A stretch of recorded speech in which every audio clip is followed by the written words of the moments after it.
Now, what's up, y'all? Now, let's talk about allegory. Now, a lot of people, when we say allegory, they act like we saying the Bible is false. But let's get into a deeper meaning. Now, this allegory is not just in the allegory, because if Abraham is allegory, then a lot of religions have a lot of explaining to do. So when we say allegory, we didn't put this in the Bible. It's in the Bible. And they talk about Abraham, two sons and two wives, representing the covenants of God, which is the lie that keeps you in enslavement. And the promise, which is the truth, is to set us free. Abraham's descendants must be redeemed. So let's get into these allegory and how this allegory is broken down. And again, all religions are under Abrahamic religion, the God of Abraham, but Abraham is allegory. As the late great Marvin Gaye said, mercy, mercy, me. Come forward. So as it reads in Galatians 4:24, it says, which things are an allegory, for these are the two covenants, the one from Mount Sinai, which generates bondage, which is Agar. Agar was Ishmael's mother. For this Agar is Mount Sinai in Arabia, an answer to Jerusalem, which is now is and is in bondage with her children, because we follow this covenant, not the new covenant that comes from the mouth of the messenger, but the covenant that our forefathers so-called broke, that's keeping us in captivity, which we are reigning now, since Christ is here to free us from this captivity. But let's go to how this verse started off. So let's see why these writings are in allegory. It says, for it is written that Abraham had two sons. It's written that Abraham had two sons. We didn't get this from Abraham.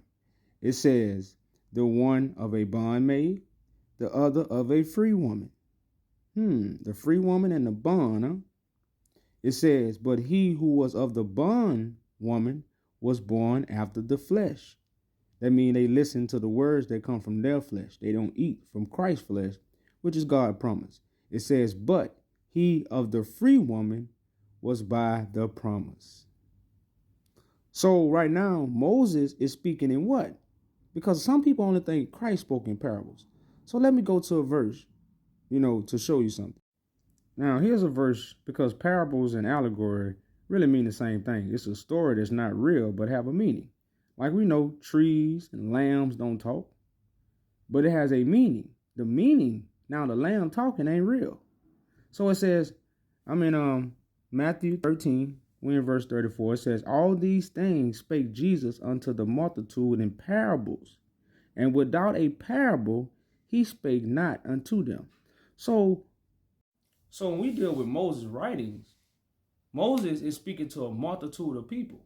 Is he giving them the mysteries, or is he giving them parables? Is he giving them stories that's connected to a prophecy that was revealed to him by God?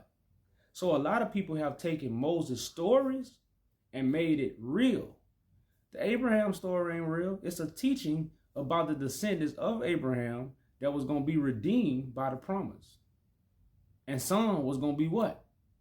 Left behind in captivity with the bondwoman, which is information.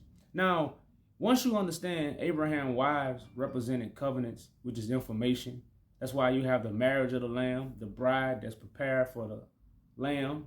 And you also, for my people my scholars, my scribes who really dig into these books, you also have a great parable in the book of Enoch, where it talks about the angels of God came down and had sex with the daughters of men. The Bible also talks about cheating on God. Now, we know, how will we cheat on God? By sleeping with another woman? No, by following false information when God has prepared a table for you to eat from. But you won't eat at that table, you'll go with the whore. That's why Babylon is considered a whore. So I hope this video brought great enlightenment to reason why the Bible is an allegory. These are parables, these are metaphors, and these are visions that have meanings that haven't been revealed to us. And that's why this book is a sealed book that will be opened up by Christ, which will bring forth the meaning of these stories. And as always, I hope the Father has circumcised your hearts and ears for the message. Peace.